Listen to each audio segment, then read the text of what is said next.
Hello, everyone. I want to thank you for joining us. Curt and we met each other on Instagram. He is a men's relationship and emotional wellness coach. So he really connects with men. I connect with men as well with the Call to Rise. And we started chatting in the DMs and we had a conversation on the phone. We're like, hey, let's get on and record something of value and a big takeaway for our audience. And so, Curt, jump in and introduce yourself here. Who are you? Yeah, Curt Hampton, out of Dallas, Texas. I am Hampton Counseling. I work with men with relationship and emotional wellness issues. I like to call it relational intimacy. I Yes. think it's a buzz phrase out there in my industry, but yeah, I love building our men up to feel more competent to walk into those relationships better and just perform well, even in that arena. Oh, that's awesome. And I'm Coach Brian, and I work with men in the Call to Rise. It's a weight loss transformation experience. We take cohorts of 8 to 12 guys called the Brotherhood, and we go through weekly challenges, quarterly assessments, and reviews to get them to lose 20, 30 pounds or so in those 100 days to not only better their health, but also better their lives as a husband, a father, a man. And in our world, and you see it and I see it, men are suffering on some level, right? I'm in my 40s. I feel disconnection with other men in my space as well. If I look around to any other guy that's in my age range, we're all dealing with the responsibilities that have stacked up in our lives from our work responsibilities, our family responsibilities. And that is a big challenge to overcome, especially taking care of yourself, whether it's on the more relationship side and emotional side with what Curt manages really, really well, or on a health perspective in a sense. Either way, they intersect in a way that makes a man less than if they're not managing these pieces in their lives. A good day could easily go off the hinges, off the rails, so to speak, if an emotionally challenged or charged situation comes up. They make maybe they say something they shouldn't have, or they eat something they shouldn't have. And then all of a sudden, the day went from sunshine and rainbows to a dark, stormy cloud overhead. And one of the things that we really talked about, even before we just jumped on this recording, was we found that behaviors were a big undertow on where we found a lot of men overlapping in some of these challenges in their lives. And Curt, I'd love for you to share some of what you find in your space for men around these behaviors. Yeah, you said a word connected Yes. a minute ago, and that jumps out at me because like that's a big I won't call it a problem, but it's an issue how not well connected we are. We're around each other for sure, right? Like we've Right. got access to each other and we work with other men and we go to the gym with other Right. men, all of that stuff. But in terms of like truly connecting and sharing our experience, like I'm seeing a lot of trouble in that area, Sure. right? And bleeds out into other areas of our lives as we're trying to manage our family, manage ourselves, Right. manage our business, all the things. But we're kind of lone rangering it out there, right? I personally can attest. I've been called a Lone Ranger before. A lone wolf is the terminology. It's, Brian, you're out on your own doing your thing. And I have it's in business is where I got called out on that. And in the relationship that was, I saw what was happening with the business, and my business partner didn't necessarily see that. And I was taking corrective actions to make sure that people were coming to the gym. If we have Mhm. no new leads and people leave the door, basic math says we're going to run out of money here if we don't have some sort of a lead generation, a find a new client type person and find that lone wolf. And the one component that might fall into this, and you can back it up if you think so, is trust. Finding other men that you can trust, that what you say can be between that person and you, and not just get spread around town in a sense, especially if in my world everyone's remote, but in your world, I don't think that's true, is it? No, no, no. Lots of face-to-face time for Right. sure. Yeah.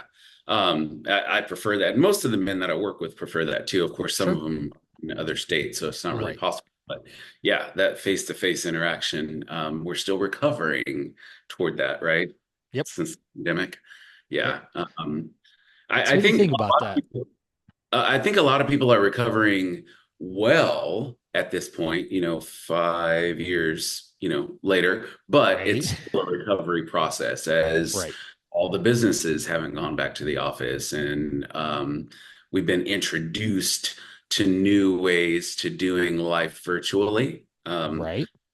It's still a recovering process, I think. Right.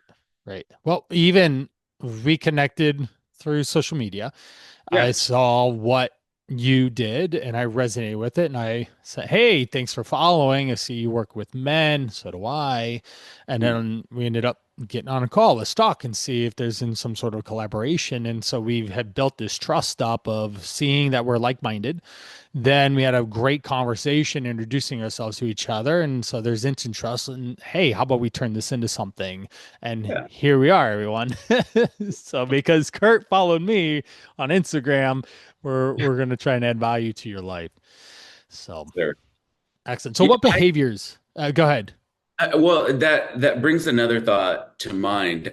Like I love the way that we were able to connect, but what allowed that to happen was wherever you are and wherever I am, and like just kind of my health and your health right now, it allowed us to want to like take that risk and Yes. connect with each other, right? And that's another piece that's kind of missing is that fear of taking that risk, Right. especially with connecting with another man, right? Just Right. because the whole circus of ideas and thoughts that kind of keep us back from Men are taking macho. You cry a tear if your mom dies, and that's about it. Right. it. That's yeah, Uh, exactly. hmm Yeah. And you So should have a tattoo on your shoulder of some animal, like a bald eagle or something, right? yes. In fact, no. Let me roll that up right here. Uh, so, what are some of the behaviors that you see showing up in the men that you work with, so that we can help some other men that are listening to this start to identify, like, okay, yeah, I see what's going on here. Yeah. So I feel like the range of men that I get to work with and sit with day in and day out is from a range of like a really high achiever, very successful, Right, all the way across to the guy who feels like he's just kind of comfortable in his, he's made a career for himself or has a right, job, right? right, And he's just comfortable and doesn't need to like, fight for anything more or right. higher than that. And there's nothing Complacency, wrong with that. Like maybe.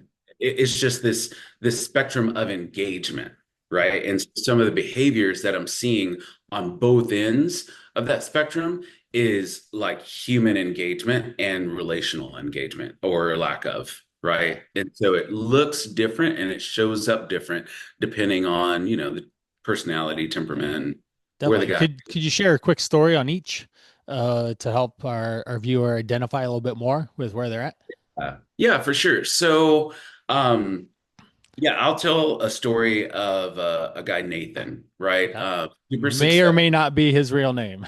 may or may not be his real name. Super successful, Yeah.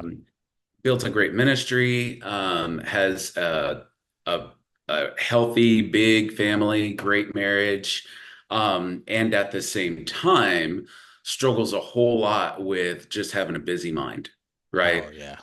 And like super fit, still has taken very good care of himself, eats well most of the time. So all of that, looking at, fitness and nutrition and all of that stuff, like he's doing it, right? Right. And career is good. And at the same time, there's just a whole lot going on in here that's affecting Right. the rest of it, right? Right. And affecting all of this.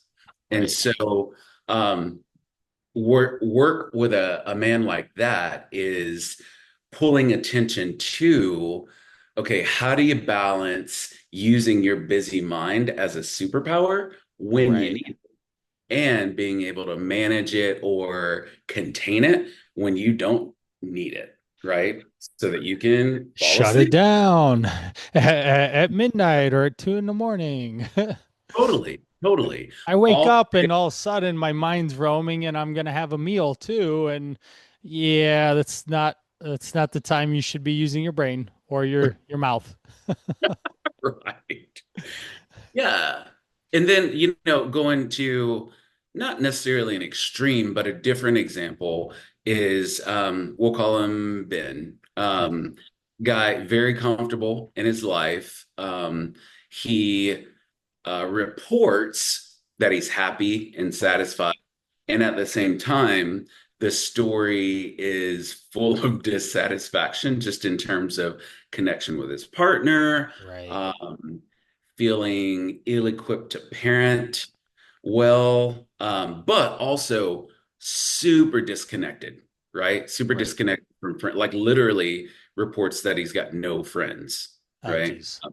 Interaction with people at the office, um, but no friends, Right. right? And so, within both of those examples, like even though very different issues, I Right. want to kind of go into their value system, right? Yes. Which I tell my guys all the time, all of us know we have values. All of us know that there are things that are important to us, but Right. there's Right. really no institution in life that has taught us how to identify and articulate our core Right. values to ourselves Right. first, right? And then also to the people around us. And I feel like that's paramount because 100%.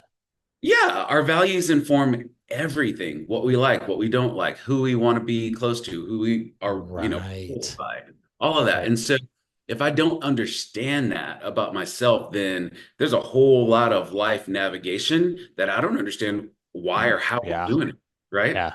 A simple analogy is we're floating out in the ocean with a sailboat, and either the sail's not even up, and we're just letting the tide take us, or the sail is up, but letting the wind just blow us wherever it will. And I've used that analogy a lot with some of my guys as well. Two things that you said that resonated with me were managing the busy mind. Mm, Oftentimes, men don't express these things. Even me, guilty as charged, to say my wife, Amber. High school, married my high school sweetheart. We've been married for 19 years. I have 4 kids. So life is crazy busy. There's always things. Communication is so paramount, and I constantly get it wrong or we don't connect. But oftentimes I don't say a lot, but my mind is racing. I've got this checklist of all these things, and my schedule is running in my head, and I have to do this and that and the other. And when am I going to do the things that I need for myself? And how do I prioritize what's important, what's not? And the list goes on, and it goes real fast too, mm, just like that. And so yeah, that's that so makes important to, I think both of us probably do a really good job of creating space sense. for the person on the other end of our conversations to slow down. Let's think through, prioritize. When do certain things to need to be done to elicit the response that we're looking for as your underlying goals and takeaway from our engagement in the first place? That's so critical to be able to manage that. And I think we both probably do a really good job with it. The second one is the value system. And the first thing that came to mind is we learn through parenting whatever our parents did or didn't do, and they learn based on whatever their parents did or didn't do, and then all the external inputs that constantly come to us. Are you parenting right? Are you not? Are you a helicopter parent? Are you not? Are you just letting your kids, smoke and do drugs at 15 or something or whatever, Yeah. and or not? And what's the responsibility of that? And trying to understand what actual parent is for you and what's correct and best for you and your kids. And then also how you co parent. For me, I'm in a relationship, I have to co parent with my Mm, spouse and understand what the values are in our household from a hierarchy to then be able to put into that's a ladder of responsibility or parenting style yeah. there. So there's that, and then the last one that I would say that stuck out with our conversation and trust in men. Mm, My parents divorced when I was young, when I was 13 or so, 12. My dad, I saw him every other week, and and he participated. But as the older I got, and more into college, the less our engagements became, especially afterwards when I'm a working, valued member of society. He didn't, his inputs were far and few in between. So that parenting, that father figure in my life hasn't been there. And finding a male figure period has been a little bit of a challenge at certain times of my life, in my late 20s when I was starting a business or even starting my family. And my first son was born in when I was 26. That was a critical time that I could have used my father and the just the conversations that I missed in mm, that place. So going to trusting men in general, or even having close connection with them, because I'm an entrepreneur, I've run my own business, I have 4 kids, I have this much time to do any type of socializing.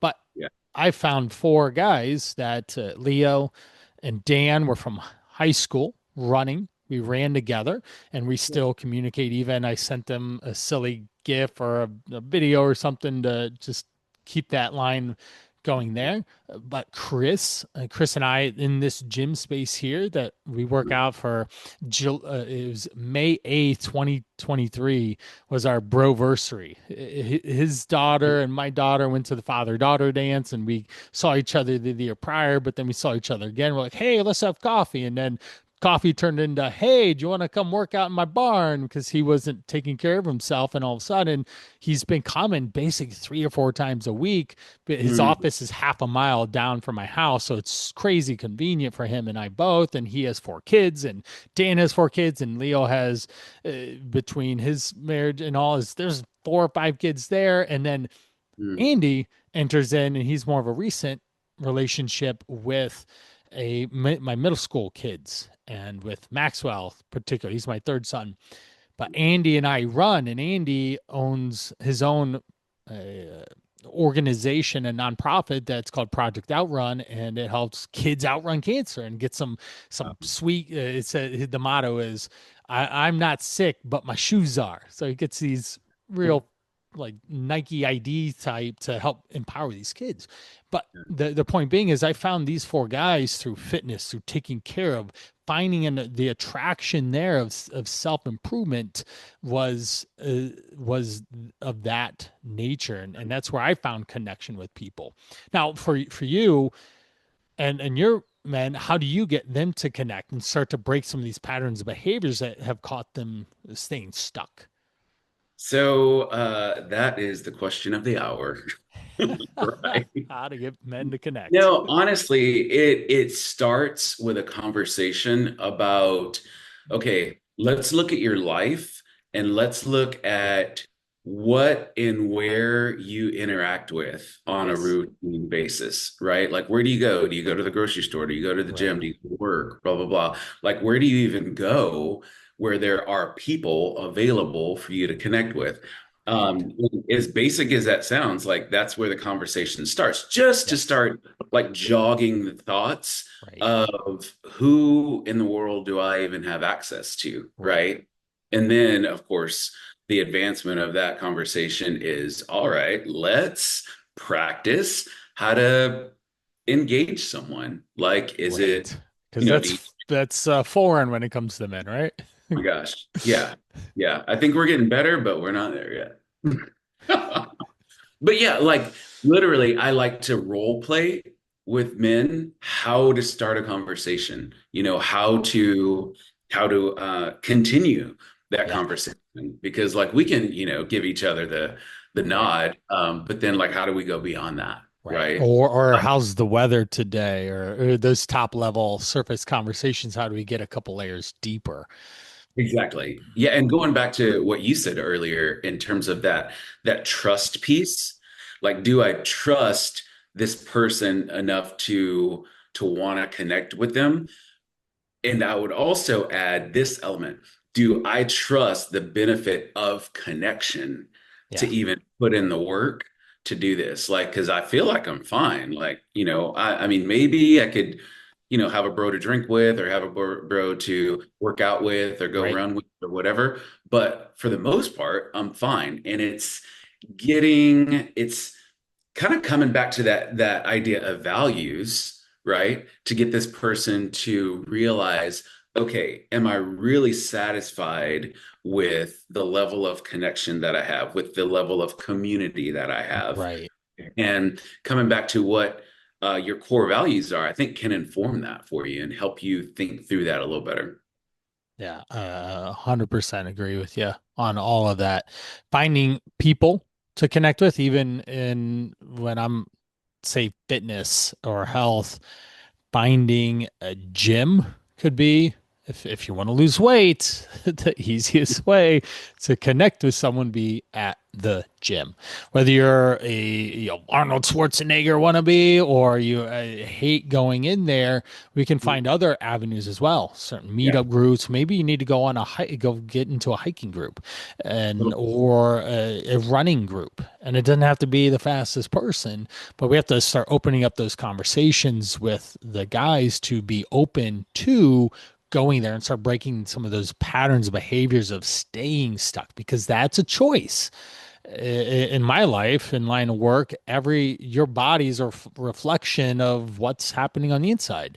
Yeah. And if you're overweight and you're not taking care of yourself and you're not eating vegetables, not drinking water, not moving your body, then we Yeah. have to break those patterns, and a pattern interruption of going to a hiking group or going to the gym and then start connecting and growing a relationship is Yeah. is really important. One of my first entrepreneurial journeys was opening a gym. We ended Huh. up growing the gym to about 300 people. Wow. And the community aspect was why people came.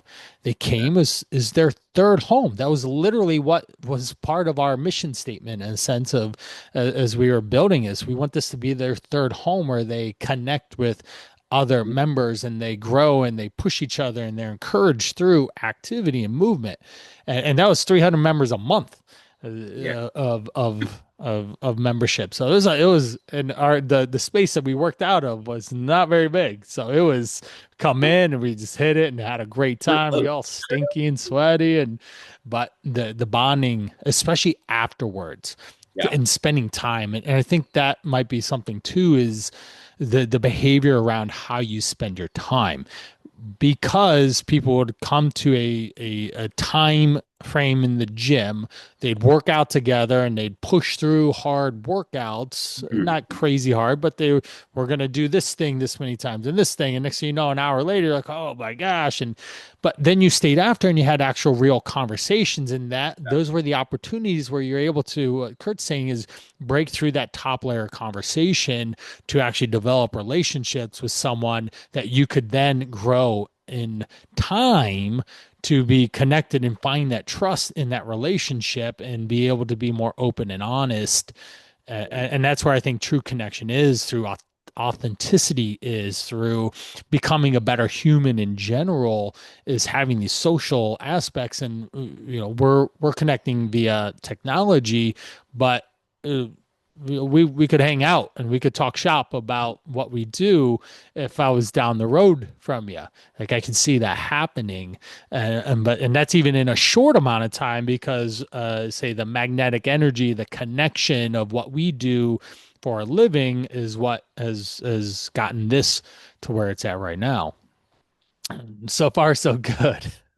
Yeah, yeah, I agree. I agree. So, Um, I a thought comes to mind as yeah, you say all that, and being in the gym, doing challenging things that happen in a gym, especially what it sounds like the atmosphere of you yeah, guys was, the gym that you were talking about, like you're doing. these things, and a lot of it needs to be done together, right? Yeah. That's already a pretty vulnerable situation, right? Yes. Yes.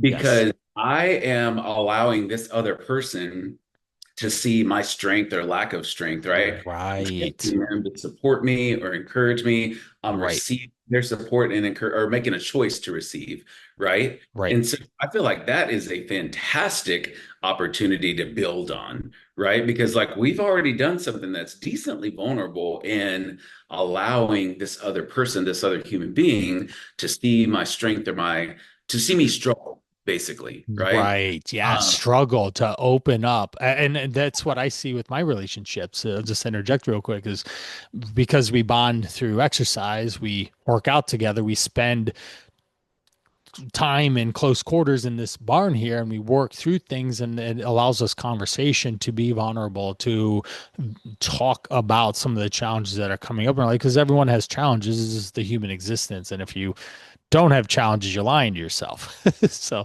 continue. Yeah, then you come see me and you talk about different things. Yeah.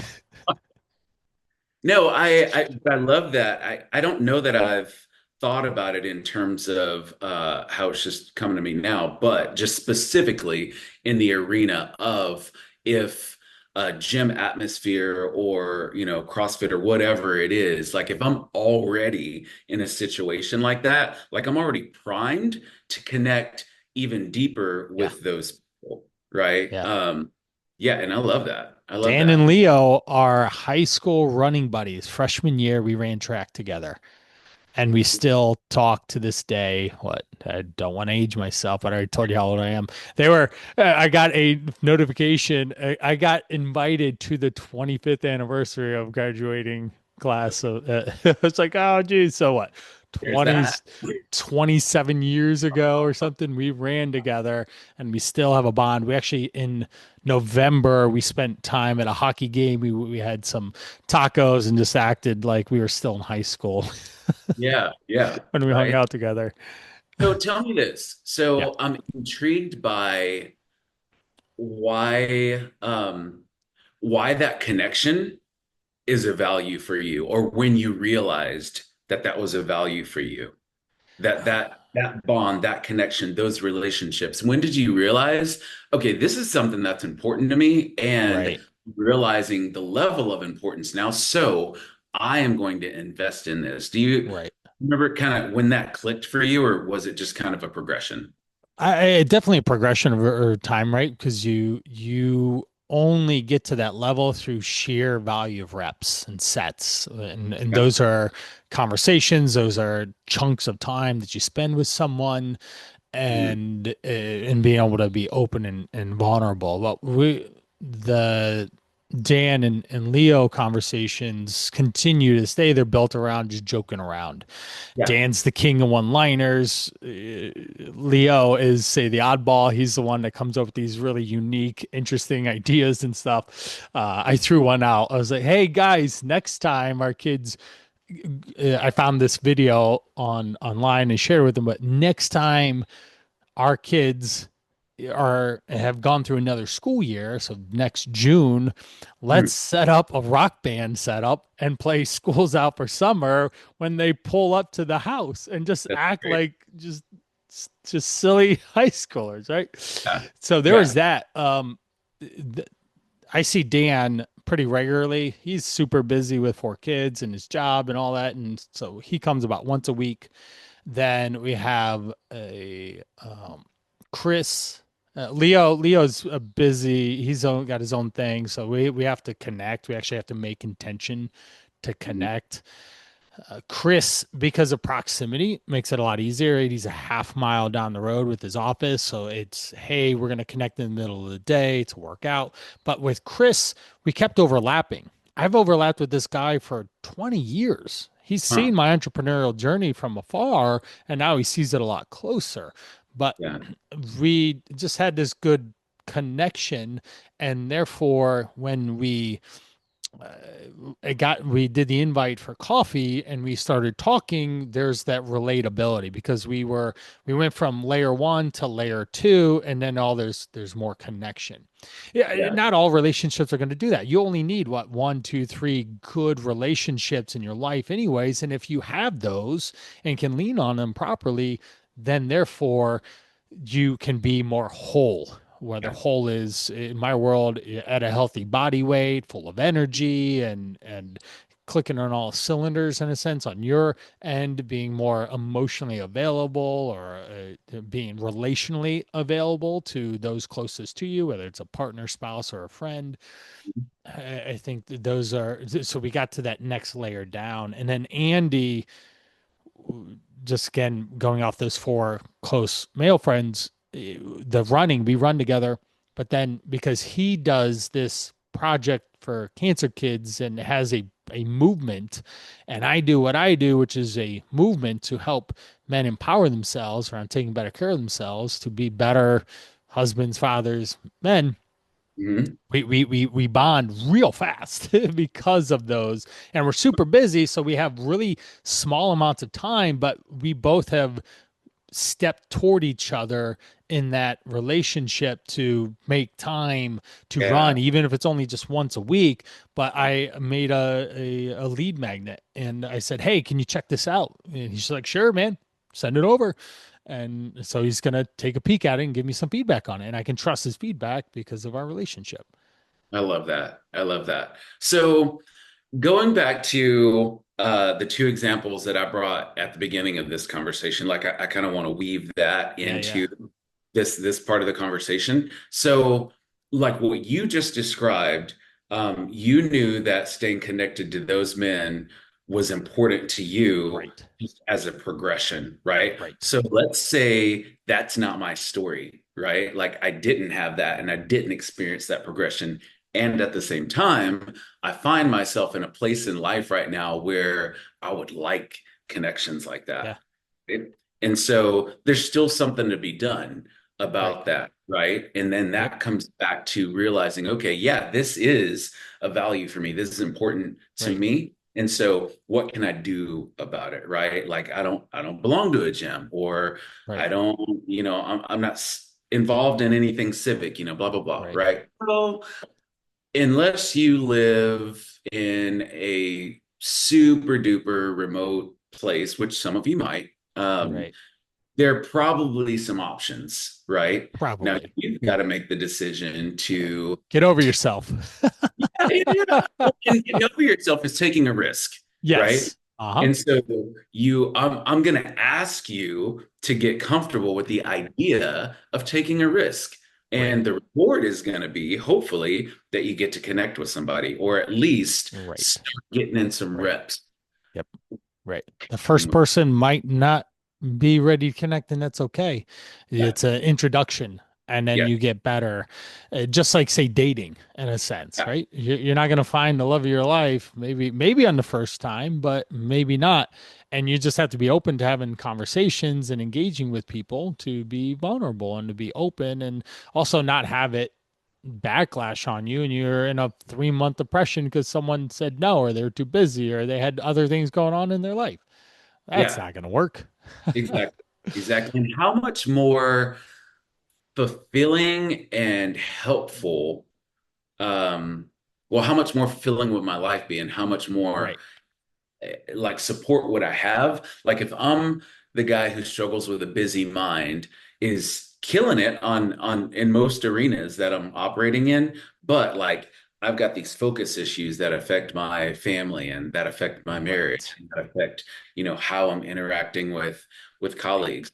How much better would it be if I've got somebody who is understanding me more and more, who sees it in my life, and who is not afraid to speak into what they see, Right. right?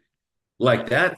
that's fantastic. That now I talk about it like it's fantastic, but I realize that that's what we're afraid of as well. Right. So it's there's two sides of that. But the challenge is to overcome that fear and take that risk that we're Right. talking about and just try something Try. different. Yep. right? As we start to wrap up here, that seems to be the biggest takeaway from this. We're a human being. We have problems. Mm, You're gonna have problems till the day you die. I'm under the one thing I always say is that you have many problems, so you have a health problem, then you have one problem. So taking yeah, care of your health is so important, and yeah, taking care of your health puts you in a better frame of mind and reference and gives you that stress outlet to be able to have better relationships with other people and be more emotionally available to, most importantly, yourself. When you get up and look at yourself in your eyes in the mirror, that's so mm, important to feel confident and have some self-worth there, and then that goes into the rest of your day to be engaged with those and trying new things and putting yourself out there. And to be honest, I would have to say that our from a simple Facebook or an Instagram follow to where we're at now, like we were vulnerable. There was risk. Maybe he yeah, doesn't ever respond to me, or and this happened 2 weeks ago, roughly, when we first initiated this to start a conversation. We got on the phone. We're like, hey, this sounds like we could have a conversation and share. And to hear wrapping up in the last 2 minutes or so, there's lots of value you've added to my life, Curt. yes, So I agreed. appreciate you reaching, just following me and showing an interest in what I do and how I help other people. So Yeah. No, I totally echo that. Echo that. And I'm at a point in my life now that I can appreciate that that's how this works. yes, yep, Like you kind of put it out there and you're not attaching your value to the outcome of this invitation, right? right, But right, it's just, hey, right. I like this person, or this sounds like it could be cool. So I'm gonna go ahead and try to connect. And if it doesn't work out, I'm still Curt, Yep, right? exactly. Yeah. So what wrapping up here? Yeah. We say you need to try something. You need to stretch yourself, and it can be small, little bit, whether it's going to the gym or saying hello to people. If you just literally said hi to people that looked at you and said, "Hi, how you doing Yeah. today?" And that is an opportunity to open yourself up. So, Curt, tell us where we can find you. All right. Well, I'm at kurthampton.com. I'm on Instagram at Curt Henry Hampton. And yeah, I'll Reach out be and say happy. hello. Yeah. And I'm Coach Brian. You can find me at the Call to Rise, and I help men transform their bodies to transform their relationships and beyond with those who matter most and are closest to them. So check us out. There'll be some things in the links of the comments and description. I'll have a 3 day fat loss Kickstarter that you can do, and and I'll have that down there, and we'll see what Curt can add to get you his way too. So appreciate everyone. Curt, I really appreciate just you following me and opening up Sure. this conversation. So thank you. Thanks everyone, and have a great day.